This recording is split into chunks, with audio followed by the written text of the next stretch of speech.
Buenas, mi nombre es Daniela Villa, soy del grado 10D y vengo a hablarles sobre las escuelas del pensamiento filosófico. Em, Hoy les hablaré sobre el racionalismo y el humanismo. El racionalismo ha aparecido de distintas formas desde las primeras etapas de la filosofía occidental. Encontramos un racionalismo metafísico con la afirmación de la supuesta racionalidad completa de lo real, que ha exigido negar todo aquello que no sea transparente al pensamiento racional, y por lo tanto el movimiento no existe.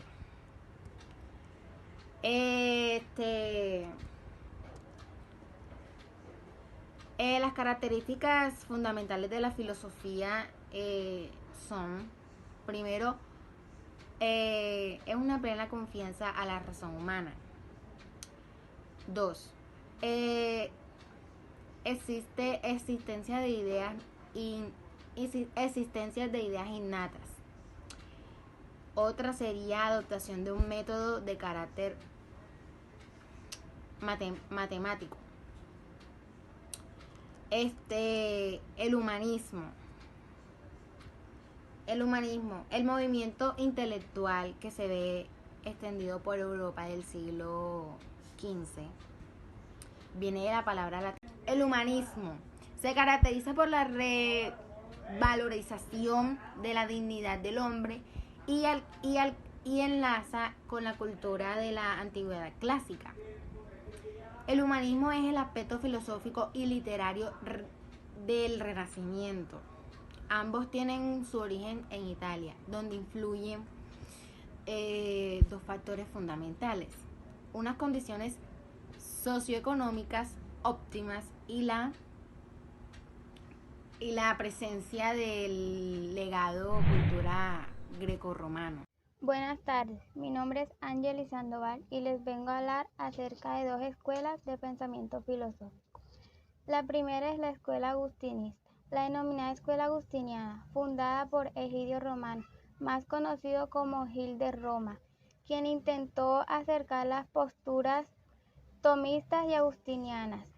El español Fray Luis de León, quien se encontraba en esta corriente de pensamiento. Entre los representantes medievales se destacan Alejandro de Hades, San Buenaventura y Enrique de Gade, quien no tenía ninguna orden religiosa. La segunda escuela es la escolástica. Es una corriente filosófica y teológica surgida en Europa. Combina pensamientos filosóficos grecolatinos, árabes y judíos, siendo así su principal característica el combinar el aspecto religioso y el razonamiento. La mayoría de los detractores acusaban al movimiento de alejar el aspecto científico, ya que utilizaban la Biblia como principal fuente de conocimiento y solo de allí se podían extraer las enseñanzas.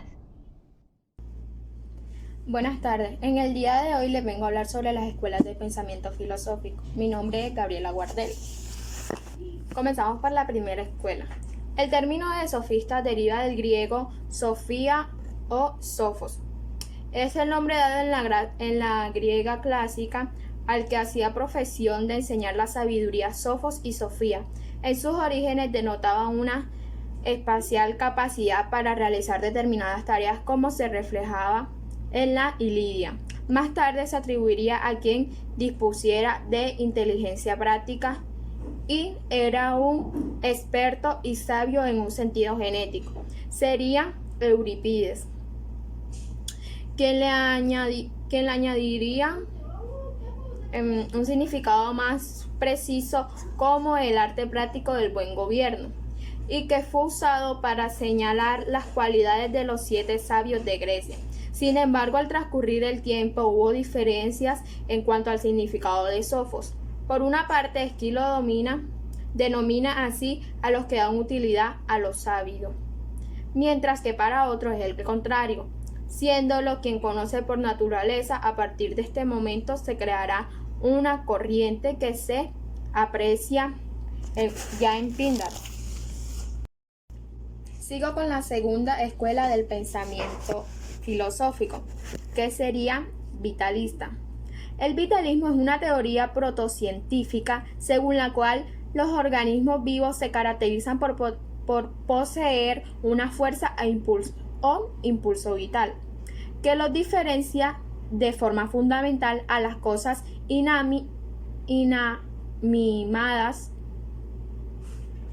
y no está sujeta a las leyes fisicoquímicas generales, a pesar de una larga trayectoria histórica intentando demostrar que se trataba de una teoría obsoleta. La obra de George Canguilhem y los trabajos de la teoría feminista Jane Bennett siguen planteando que el enlace explicativo del vitalismo sigue más vivo que nunca.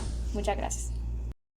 El anarquismo es un nombre dado a cualquier filosofía política o social que llama a la oposición y a la abolición del Estado, entendido como monopolio de la fuerza, y por extensión también al rechazo del gobierno político de la autoridad social impuesta por las fuerzas sobre el individuo, por considerarlos innecesarios o nocivos. Históricamente, por anarquismo se ha entendido tanto a un conjunto de corrientes intelectuales pasadas y presentes, así como a unos varios movimientos que existieron especialmente entre finales del siglo XIX e inicios del siglo XX, que fueron críticos de la relación de los individuos con la sociedad de su época con el objetivo de promover cambio social hacia una futura sociedad. Bajo una formulación tan simple, pocas doctrinas o movimientos han manifestado una variedad tan grande de interpretaciones y acciones que no siempre fueron tan entendidos por la opinión pública. No existen acuerdos académicos en cuanto a una taxonomía de corrientes anarquistas, aunque es común la distinción entre dos grupos de ideas esencialmente opuestos, el anarquismo individualista y el anarquismo socialista.